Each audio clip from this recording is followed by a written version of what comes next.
And we want you to take a look at some of the damage left behind after several tornadoes touched down in Wisconsin. The winds damaged houses, brought down trees and power lines, and even overturned tractor trailers. Thousands remain in the dark this afternoon. That same storm system, well, it is making its way to our area. So let's get the details on this from our KDKA First Alert meteorologist, Mary. Can you break this down for us? Because this is really serious stuff. Yeah, you can't really see it now, but we're going to have a cold front that moves in. That's going to initiate these showers and storms.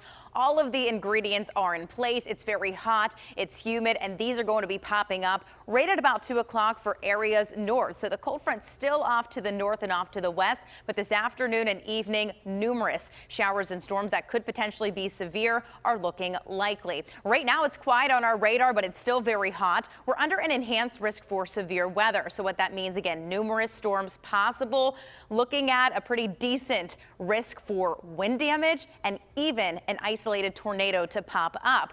And this is for the region shaded in orange. So a lot of us are under this. They'll start north, move their way south, 2 to 4 o'clock for areas north of Pittsburgh, 4 to 8 o'clock for Pittsburgh and south. This will be right around dinner time. If you are heading out to any sports activities, make sure you're staying weather aware, keeping the app on hand so you can see how far lightning's been detected near you. The biggest threats will be wind damage, even hail, large hail looking very likely. I'm talking golf ball sized hail.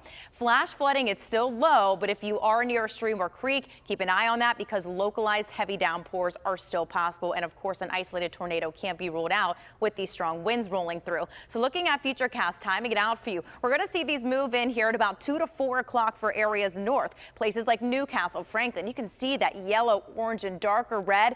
Heavy downpours, damaging winds, an isolated tornado possible in these regions. So 4 o'clock for places into southern parts of Butler County, 5 o'clock for places in downtown, Greensburg, and even Indiana, Katanning, and this is very widespread. So this front is really going to develop as it pushes south and off to the east.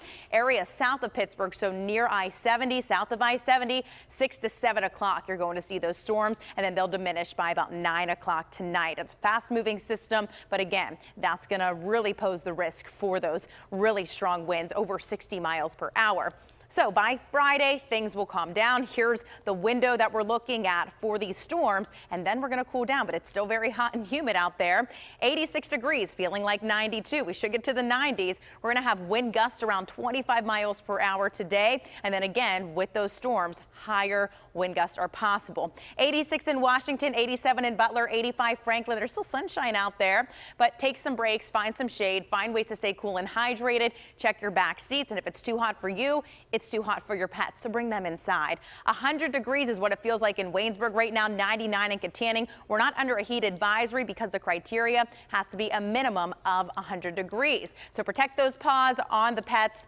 90-degree weather, concrete is 120 degrees. And it's going to get a lot more comfortable by the weekend, so we just got to get through today. And then the weekend, much cooler with temperatures in the 70s. So our 7-day forecast after this weekend, you thought we were done with the 90s. We are not. 81 on Monday, and by Tuesday and Wednesday, we're back in the 90s. But the next chance for storms, not until Wednesday.